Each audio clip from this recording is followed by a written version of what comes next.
Thanks very much, Phil. Thank you for inviting me to speak. You'll probably worked out by now, I'm an Irish Brummie stock as well behind all that. I don't know a great deal about obstetric anaesthesia or obstetrics. I know a little bit about cardiology, but I'm very much a structural cardiologist of echo and congenital heart disease and that sort of thing. And I've been doing the joint clinic with Tess and Sarah, David Shepherd, Fleur for about 8 or 9 years now. And I think they've sussed out I didn't know much about devices and pacemakers, which is why I was given this talk. So it's meant to be interactive. Correct me if I'm wrong, and if you disagree with anything. And it's sort of going to ramble around a little bit, really. I'm going to start with a sort of brief overview of cardiac obstetrics as I see it, and especially in light of the recent Embrace report, which I hope hasn't been done to death for you, and they're not all desperately familiar with. And then I'm going to talk a little bit about devices, looking at the British Heart Rhythm Society guidance from July 2016. Again, it's something that possibly was much more familiar to you than me until recently. And then, depending on the time, what's left, maybe a few ECGs, we can get a bit of a quiz going. Pregnancy makes very significant demands on the cardiovascular system.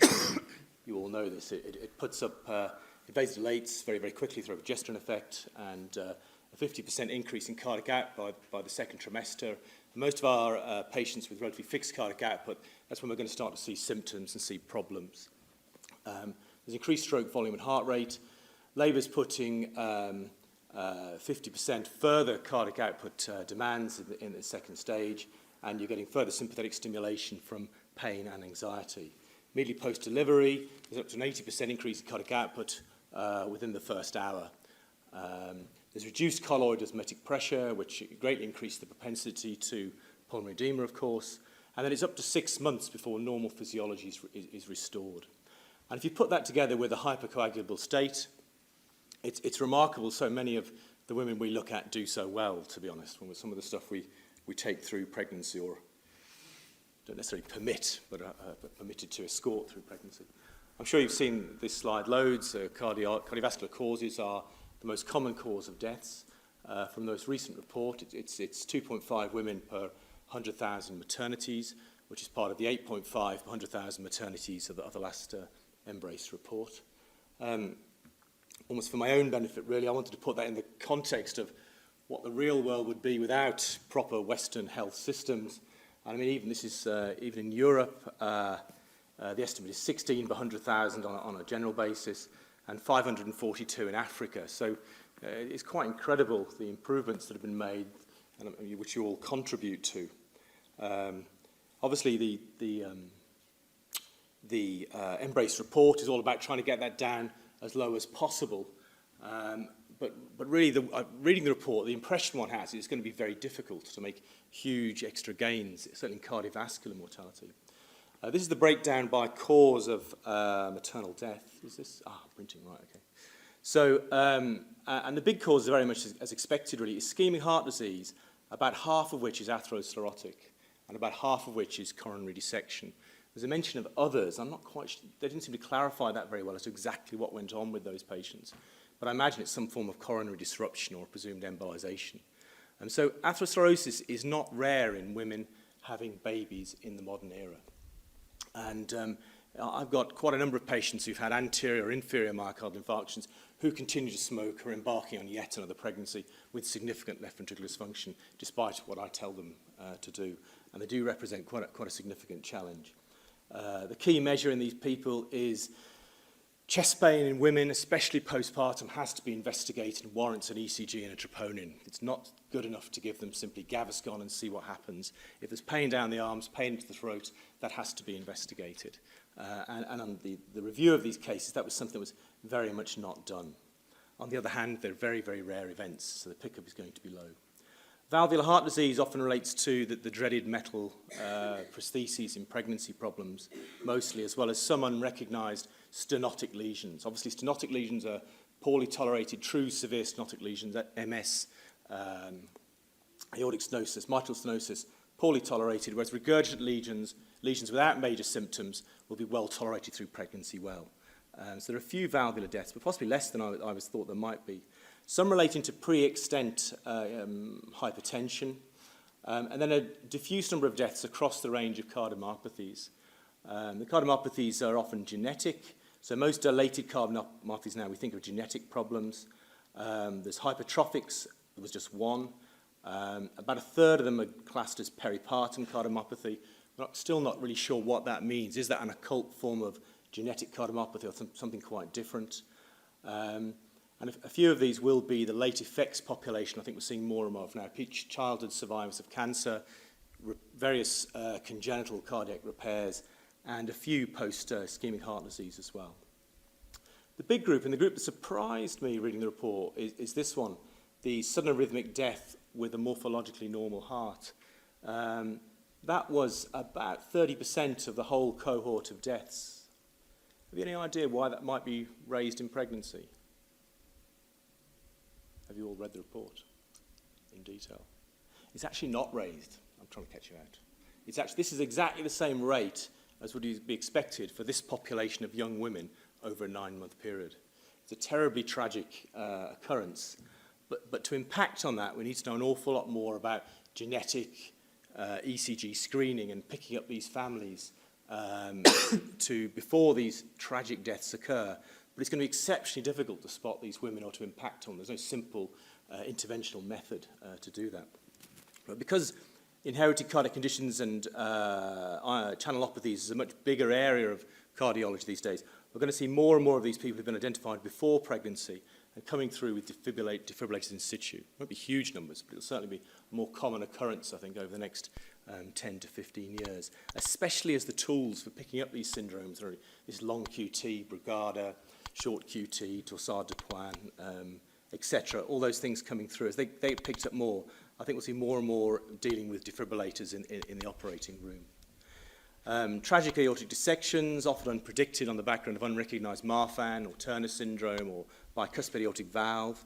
And then pulmonary arterial hypertension, which is a small number of deaths, but probably a very high proportion of all the patients undertaking a pregnancy. So a smattering across the board, really. If we know someone is coming to pregnancy who is high risk, we organise a big party for them. And we have a planning meeting and then a meeting in the theatre. And this is Tess here and Phil over in the corner. Before the delivery of this woman who was, I think, 39 years old and a BMI of 39. She was South Asian extraction. She had a family history of early coronary artery disease and adverse lipid profile. And for 3 to 4 years, a number of my colleagues have been trying to get her to attend hospital for some form of assessment of her coronary anatomy. In the 3rd trimester, she started reporting recurrent angina. We tried giving her Gaviscon before it didn't work. Eventually, Tim Chico and I did the clinic together, very bravely took her through coronary angiography. Much consternation in the cath lab. There's a big shield in some of the pictures just below here. And you can see she's got a borderline distal left main stem stenosis. She's got obstructed recessive circumflex.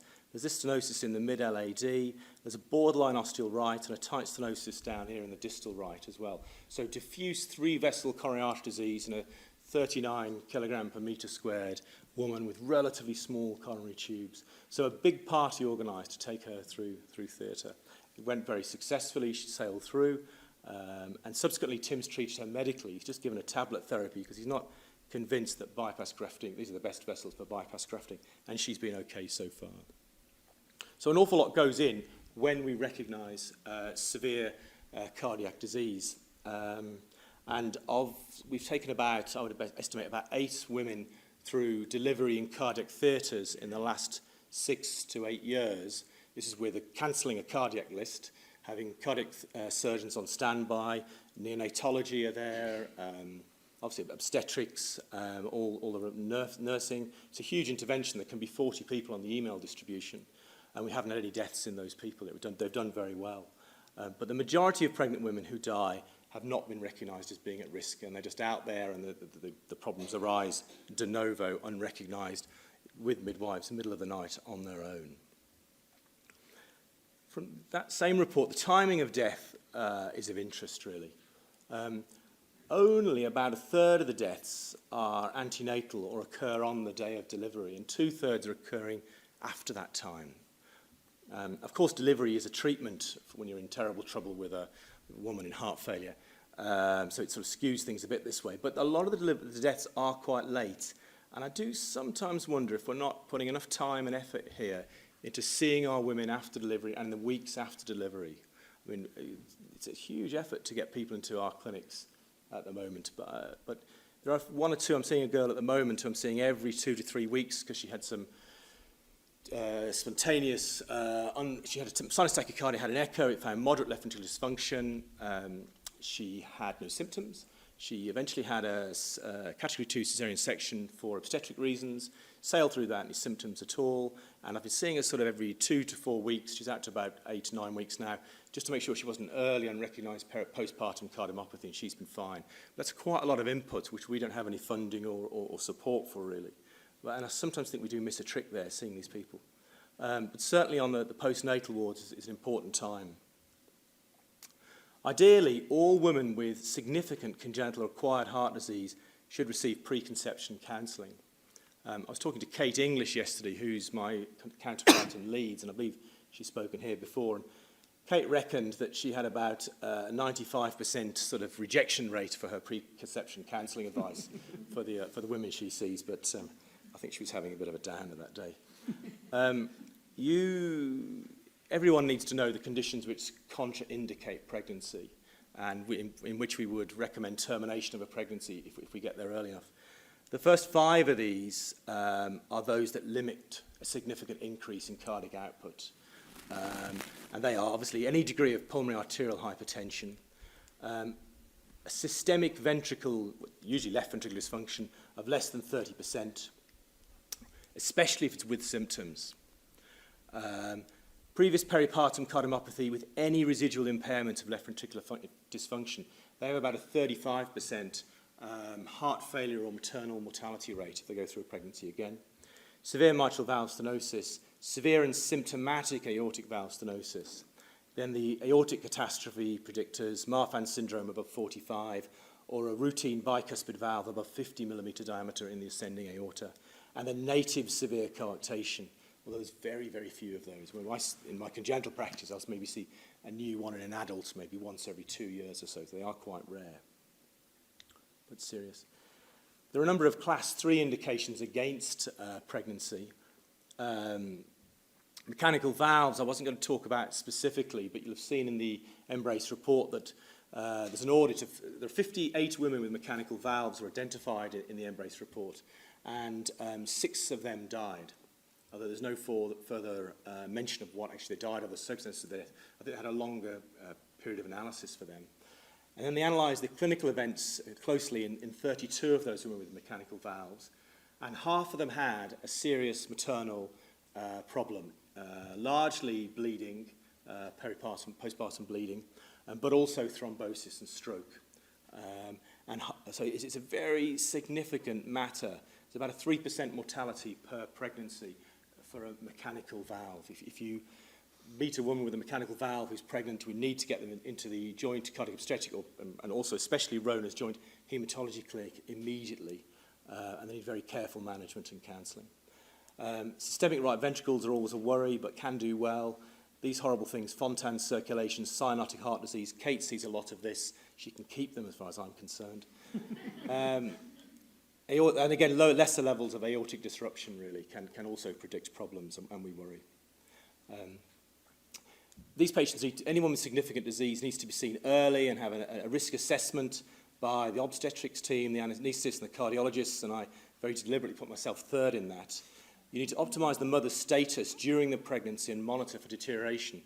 It is really hard assessing women in the 3rd trimester. You know, a woman with a BMI of 35, you know, and a twin pregnancy and a mild LV dysfunction, she's breathless up a flight of stairs. What does it mean? I don't know. I find it very, very difficult. And I do walk people up and down corridors and watch them, trying to get some idea of where we are at things, but it isn't easy. And I looked at guidelines for this, and it says exactly the same thing. Watch them coming into the clinic room and see how they sit down was about the best assessment of it.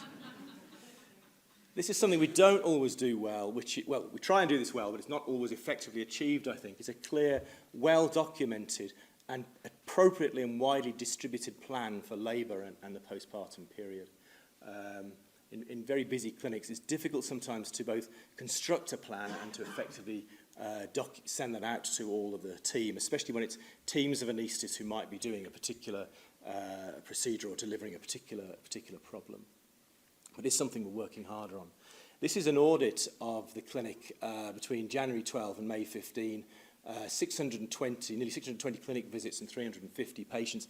And it's just an idea of the sort of range of cardiac problems that we're seeing there. I mean, it's possibly unreadable, but the big point about all this is that an awful lot of this is relatively mild disease. And the biggest part of my role is to reassure both the mother and the people who will be delivering the patient, the mother, that everything's okay and that usual care or minimal adjustments are needed. And that's by far the biggest thing we do in the Joint Cardiac Obstetric Clinic, is say, it's cool, carry on, really.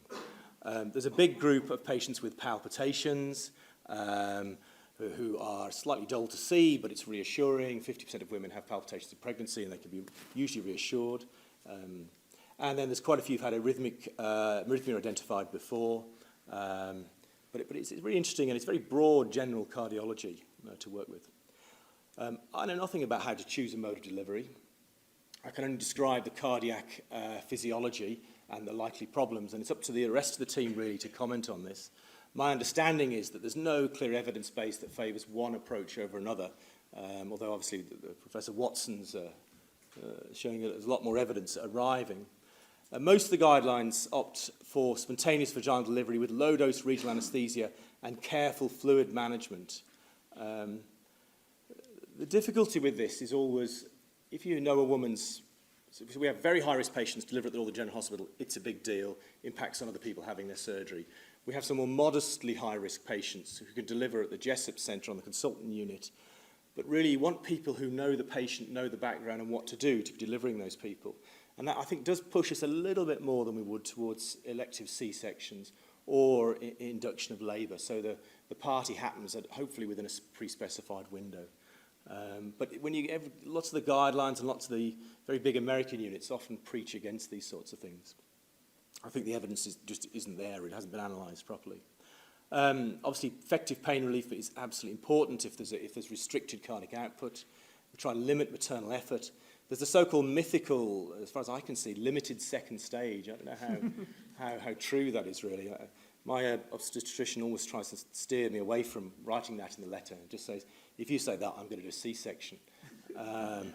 But that is something in common use, and you know, assisted delivery can reduce the cardiac strain.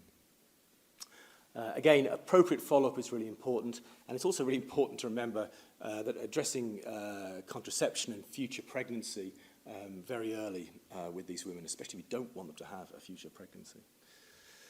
So that's all I was going to say about general obstetric cardiology, a sort of very brief and slightly facetious overview of the thing.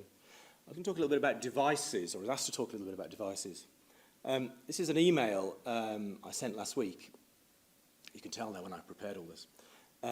So this patient, Charlotte, is 29 years old, and in her first pregnancy, she was well. She delivered by caesarean section, I think. There was some fetal complications. The baby was on SCBU. She went home, and she started getting breathless. She presented to hospital, to A&E, sent home again, presented again, had a CTPA, big heart. That's quite a common pathway for women with peripartum or heart failure or cardiomyopathies. In fact, the CTPA, I think, saves a lot of lives in heart failure. And she was admitted to a local DGH, and she was started on what was thought to be appropriate secondary preventive therapy, but they gave her beta blockers. And nobody seems to know these days that beta blockers in acute heart failure are really, really bad and can kill you. If you're teetering on the brink, you need adrenaline to support your circulation. And if you give a woman a beta blocker when they're in pulmonary edema and they've got a cardiac output of 7 to 15%, as she did, you can kill them. And she came to the Northern, and two of my other colleagues gave her some more beta blocker. And then she had a big dip, and we stopped the beta blocker, gave her inotropes, nearly put a balloon pump in, and she rallied over the next few days. And she's done very, very well since then, symptomatically, but her heart has not recovered. On the last MRI scan, the ejection fraction was about 17%. She's about a year out now. Before she went home, we put a subcutaneous ICD in. We didn't really have a strong indication in terms of what the NICE guidelines are. She had a narrow QRS, it was really just a poor ejection fraction in a very young woman and some nervous cardiologists. We put a subcutaneous implantable defibrillator in, and I sent her home on she was bottle feeding, so I sent her home on one of the DOACs, rivaroxaban, just for try and minimise the risk of systemic anticoagulation. Although again, the evidence base is virtually zero in these situations. And she's doing well. She's got a VO2 max of 20 now. I've managed to keep her away from the transplant unit for the time being. I think she'll probably get about another 5 or 6 years.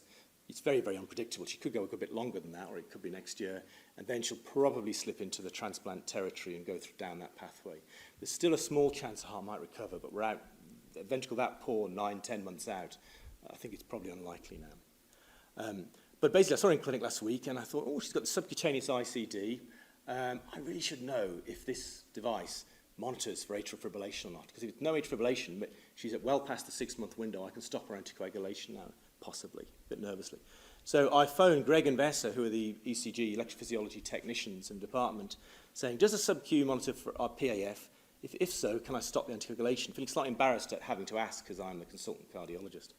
Of course, that's completely wrong, because this device has been about sort of 7, 8 months, and she said, oh, this is an Emblem A209. I don't know either, she's saying. I've spoken to the team, and they say these do not have the ability to record AF sats. We've got some new ones which do, though. That's the message. The point I'm trying to make with this slightly long-winded slide is there's an awful lot about devices that is vendor-specific, is evolving, and is not known, and you must ask if you've got problems. And most tertiary centres have an ECG technician on the primary angioplasty list 24 hours a day, 7 days a week. And you can get to them through the cardiology registrar and ask questions and get advice if you need to about devices. Okay? And it is important with these devices to ask when you need help, ask for what's happening. Pregnancy with implantable cardiac defibrillators, is it safe? There's remarkably little evidence base on this. You remember this was 31% of maternal deaths in the Embrace report. And we're putting more and more defibrillators in young women. This is a French study from a couple of years back in the European Heart Journal. It collected 12 women who've had a defibrillator in.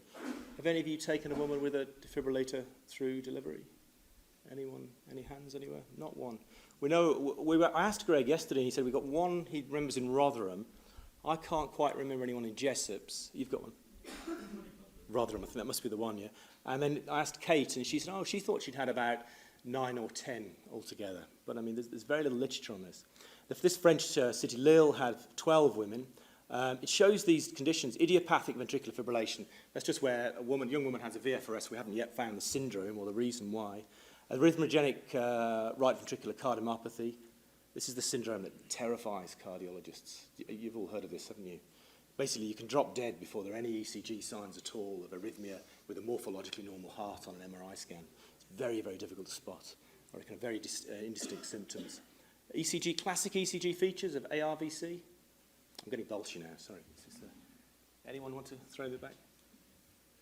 T-wave inversion leads V1 to V3, okay? And in the book say epsilon waves, which is like a little early P wave, okay? It's a very subtle ECG sign.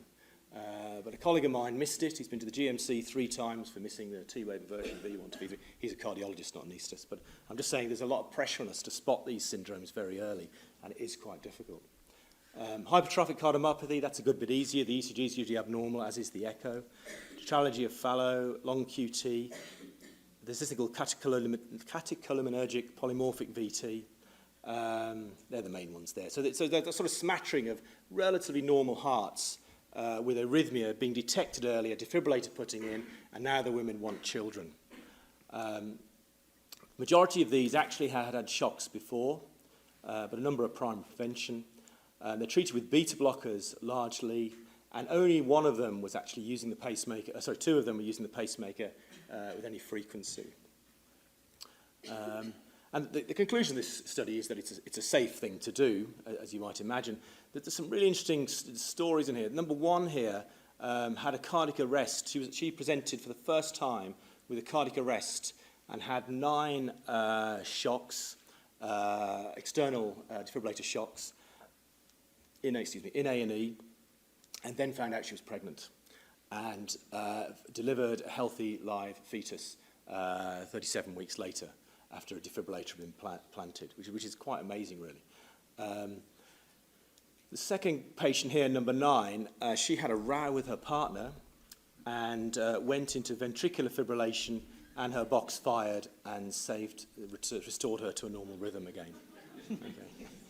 And she then miscarried a week later, and there's a debate as to did the shocks induce the miscarriage. I suspect it's purely incidental, really. As you all know, these boxes are very sophisticated, but they can sometimes struggle to recognize the right rhythm. And this is about 30 seconds later in her, so she's just received a shock, had a huge row with a partner. She's going at a hell of a tachycardia in a hyperadrenergic state, and the sensor on the defibrillator is recognizing the T waves as well as the R waves. And so it thinks there's a rate of sort of 240 beats a minute. And if you go back, her VF rate is number 9 here, is set at 220 beats a minute, so it delivers another inappropriate shock and back into normal rhythm again. These things can happen.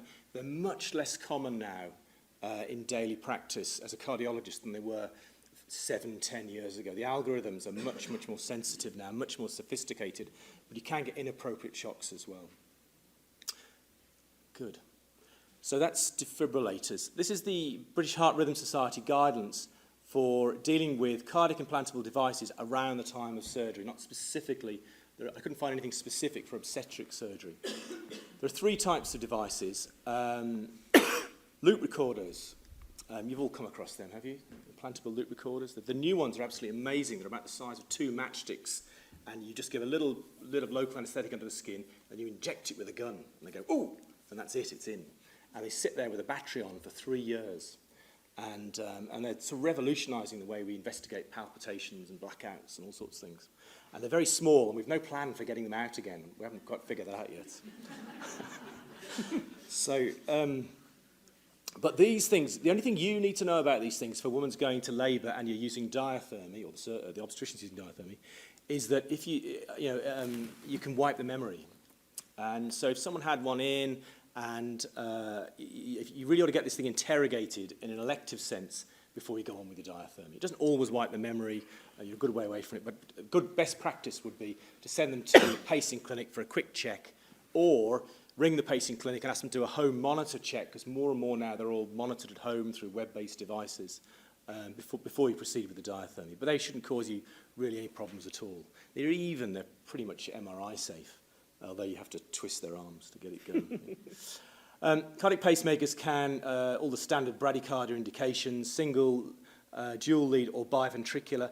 I would hope no women with need biventricular pacing to support their ventricle come to obstetric delivery. I've never heard of that and hope it'll never happen. These are for very poor ventricles. But ICDs similarly can have single, dual lead or be biventricular. They have a pretty high tolerance to electromagnetic interference. Obviously, there are problems if the EMI is close to is lots of energy near the device, or if the frequency component of the energy is close to the frequencies generated by the heart. Then it can misread as high pacing or arrhythmia. The effects of EMI are variable. Can it inhibit a pacemaker, induce fixed-rate pacing, reset the software, or even trigger a shock? The effect is usually very transient, and only strong fields will have a permanent effect on modern devices. So as I've sort of emphasised, ICDs can misinterpret diathermy as ventricular arrhythmia. That is a possibility.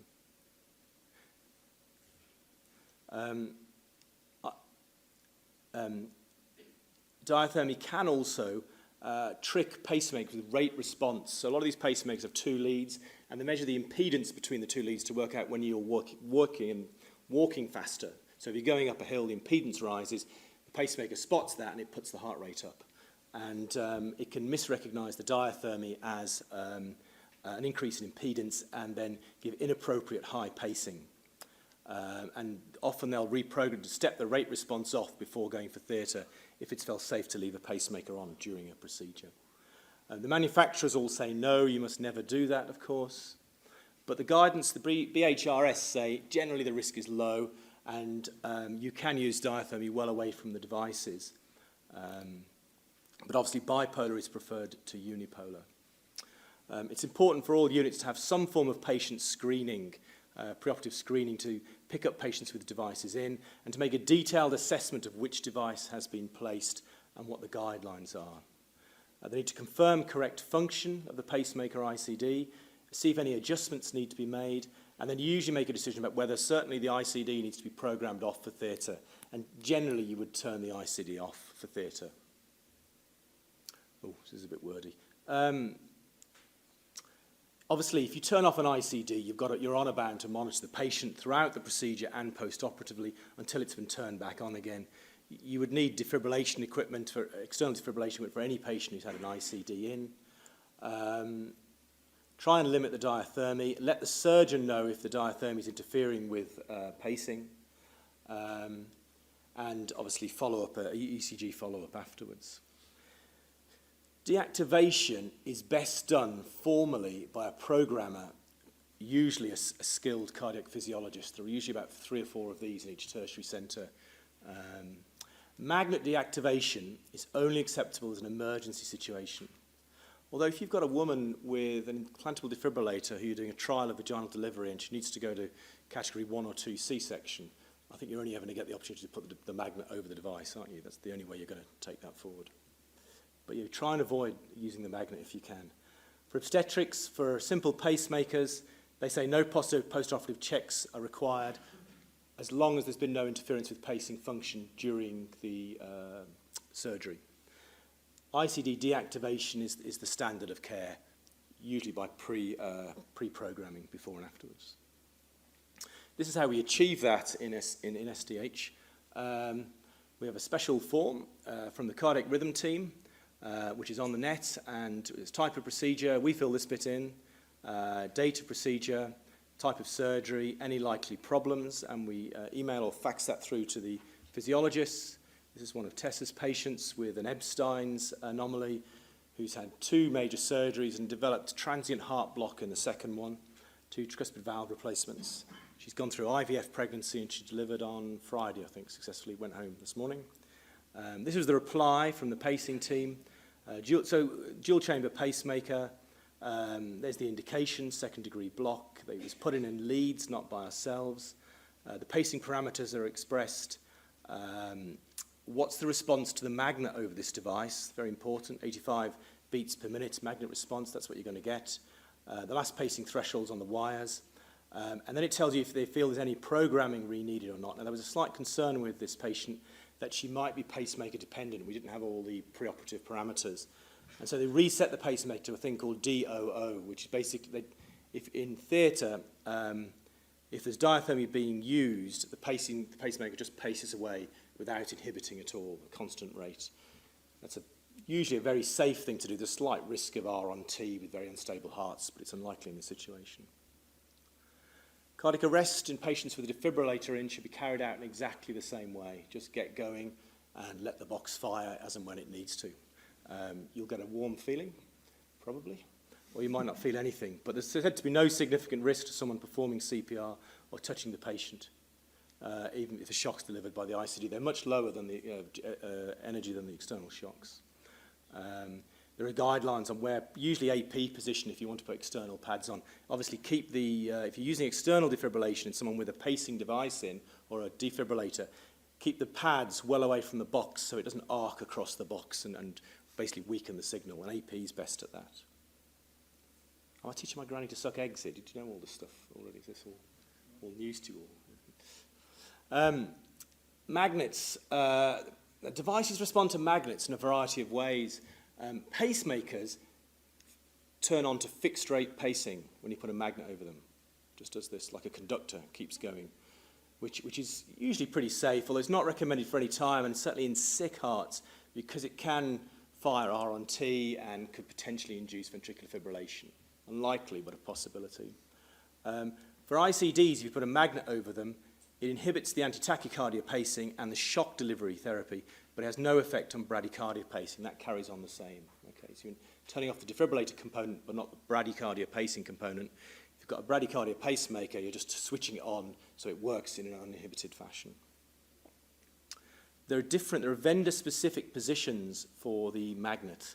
But what I'm told is if you get it anywhere near the device, the centre of the device, it'll usually work, okay? But for instance, St Jude is a very big manufacturer, and they like their ideal position is slightly offset.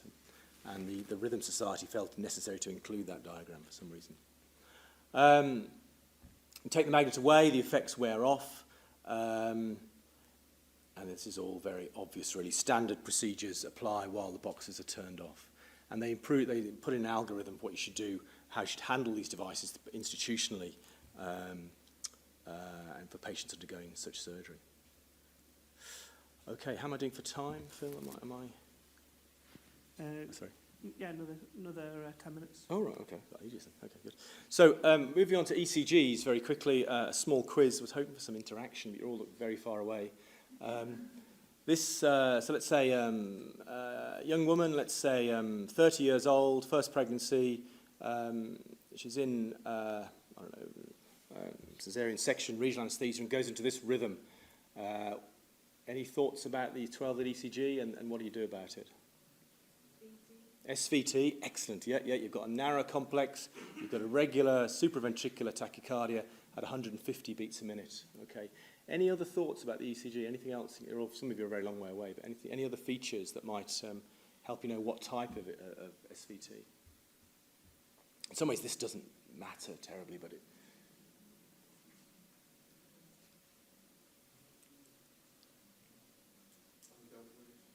Are there delta waves? No. Good question.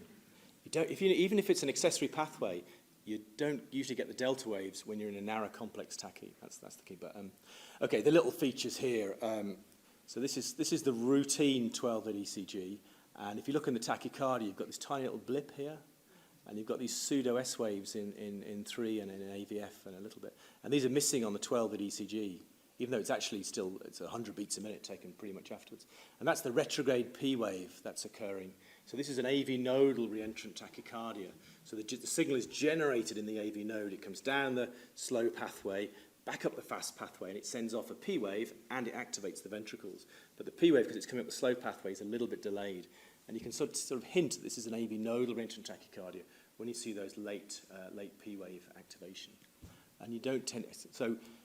and that sort of tells you how you might treat this electrophysiologically. You can do, if there's a recurrent severe problem, you might consider an AV nodal ablation, slow pathway ablation. And there are various forms of these. It can get a bit complex because these can actually be quite late. And there are certain types of pathway. If you have two slow pathways, you can actually mimic Psalmist's rhythm, which can be very difficult for all concerned. How do you treat that? Much more simply, what would you do? If the patient's unstable and drops the blood pressure and is unwell, adenosine? Yeah, you can do that, but if she's unwell and she's, hemodynamic loss of output, I would shock her. Use a 10 to 50 joule shock as soon as possible. Never be inhibited from doing that in an unstable patient. And it's what we do as the default therapy if we've got anyone unstable at all. Yeah, the next step would be adenosine. You obstruct block the AV node, inhibit the sinus node for about 10 to 15 seconds. Contraindications to adenosine? Asthma, yeah. There's another one I've forgotten there. Something else already. Okay, it'll come back to me. Yeah, there is another one. But people worry about asthma. I think usually you get away with it. But yeah. God, it's driving me bonkers now. Okay, I'll remember that in a bit. Yeah, so AV nodal ablation, AV nodal reentrant tachycardia. These are about 50 to 60% of all supraventricular tachycardias. About between 15 and 20% of us have this thing called dual AV nodal physiology, where you have a fast pathway and a slow pathway, and so you have the substrate to set up a short circuit going around very fast. And it can go around, usually they go, say, down the slow and up the fast, that's about 85%, but it can go around the other way as well, and they have some slightly differing manifestations. And usually what the wonderful electrophysiology colleagues do is they come up the inferior vena cava, and they tap around with their catheter and identify this spot, and they try and burn the slow pathway here. And they hope to God they don't burn both pathways, because then you've got a patient needing a pacemaker, which is a bit of a disaster. But that's actually very rare these days with modern electrophysiology, and you can block that pathway, and that's curative. You can also block the AV node with, you can try digoxin, it's a bit old-fashioned, but we'd use beta blockers, or verapamil, diltiazem. If the IV adenosine didn't work, it reverted very quickly. Have a look at underlying causes, so hyperadrenergic stress and all that sort of thing. Beta blockade can be useful, or intravenous verapamil can be useful as well. But try not to use the two together. Don't use the two together. Okay, any thoughts about this EASE-12 at ECG? Almost exactly the same, really, isn't it? It's a narrow complex tachycardia, but you don't this time have the retrograde P-wave activation. Okay. Now, you can't say whether this is an AV NRT and the P-wave is either buried in the T-wave or still in the QRS complex, or an AV reentrant tachycardia. And what that means is you've got separate to the AV node, you've got a separate accessory pathway, usually concealed, which is allowing conduction through the AV node and back up to the atria and inducing a very rapid circuit, supraventricular tachycardia. So you can't say with this whether it's AVNRT or AVRT, but you might lean a little bit towards an AVRT. What you'd want to see is the 12 at ECG. AVNRTs tend to occur in, they're more common in women than they are in men, and they tend to occur in the mid to late 20s through to the age of about 40. And then later in life, you see far fewer of these AVNRTs because usually the dual AV nodal pathology fibroses and scars up with age. So it's sort of a young person's disease. With the accessory pathway, they present earlier, often in the teens or in the 20s, but certainly both overlap with the obstetric population in a big way. And they would represent something like, I don't know, something like 80, 85%, maybe more 90% of SVT seen in the obstetric population. And you can hit both with adenosine very effectively and usually terminate the arrhythmia. This, of course, is the accessory pathway with the delta wave. Wonderful, well done. So short PR interval and the slurred up stroke, because you've got the AV node over here and you've got the accessory pathway over here, and you've got slow conduction until it hits the cardiac tissue, and then it fires off down the normal pathway very, very quickly. And the position of the delta wave gives you a hint as to where the accessory pathway is. And you can tell this is type A because it looks like an A in V1, and that's a left-sided accessory pathway. So fractionally higher risk going in and ablating this than a right-sided pathway, but still very much within the treatment possibilities these days. The slight concern about accessory pathways is the type of drugs you use to slow them down, of course. Any thoughts? Yeah, you're not supposed to use digoxin. You're worried about blocking the AV node in these people, especially if you have this. Any idea what this is? Quite right, I think. Atrial fibrillation with an accessory pathway. Yeah, you see, it's a chaotic, irregular rhythm. You can't actually say this isn't polymorphic VT or something, but you first thought it was polymorphic VT, but actually it isn't. It's atrial fibrillation with rapid conduction down the accessory pathway. And this is what they worry about with digoxin in accessory pathways. And to be honest, if you block the AV node in someone who's in atrial fibrillation with an accessory pathway, you can end up with atrial fibrillation. And these very rapid RR, very close RR intervals, very rapid tachycardias can easily, well, both on its own that can cause circulatory collapse, but it can easily induce ventricular fibrillation and circulatory collapse. So it's a rare, it's a relatively rare clinical scenario. I'm not on take seeing AF pre-excited atrial fibrillation week after week. But when it happens, it's very, very dramatic. And it is one of the causes of sudden death in people with a morphologically normal heart. And you can't actually find any evidence of it afterwards because you can't find the ECG post-mortem. So if we do see atrial fibrillation in people with accessory pathways, we go for ablation. And that's curative. Okay. And the drug of choice, sorry, if you were treating this sort of thing, electricity that's at that speed. But if you're trying to prevent it, what would you use? Use a class 1C, something like flecainide. Would be the drug of choice for a young woman with these sorts of problems. What's this then? Are you all still on board? Yeah? Okay, good. Yes, excellent, well done. So typical counterclockwise, typical negative sawtooth waves at 300 beats per minute around the atria. And this is an anti-clockwise circuit around the right atrium, narrowing through the coronary isthmus between the IVC and the coronary sinus. And you get usually, but not always, you get 2-to-1 conduction and a ventricular response about somewhere between 160 and 130 beats per minute. And it can be a right swine to slow down. We often get little old ladies admitted with atrial flutter and they're not looking very well on it because they've got hypertension and a bit of valve disease and a bit of coronary disease. And you don't want to shock them because they don't look that good. But so you start a beta blocker and digoxin, and you can wait a week, and it can still be going at 150. It can be quite difficult to block the AV node in atrial flutter. One of the key things to do is not to give things that slow atrial conduction down but don't block the AV node. So don't give things like amiodarone or flecainide without digoxin or a beta blocker in atrial flutter, because you can convert the 2-to-1 conduction to 1-to-1 conduction, and then you can get circulatory collapse very, very quickly. So you want to give, if you're giving drugs for atrial flutter, you want to give something that blocks the AV node with it as well. But standard.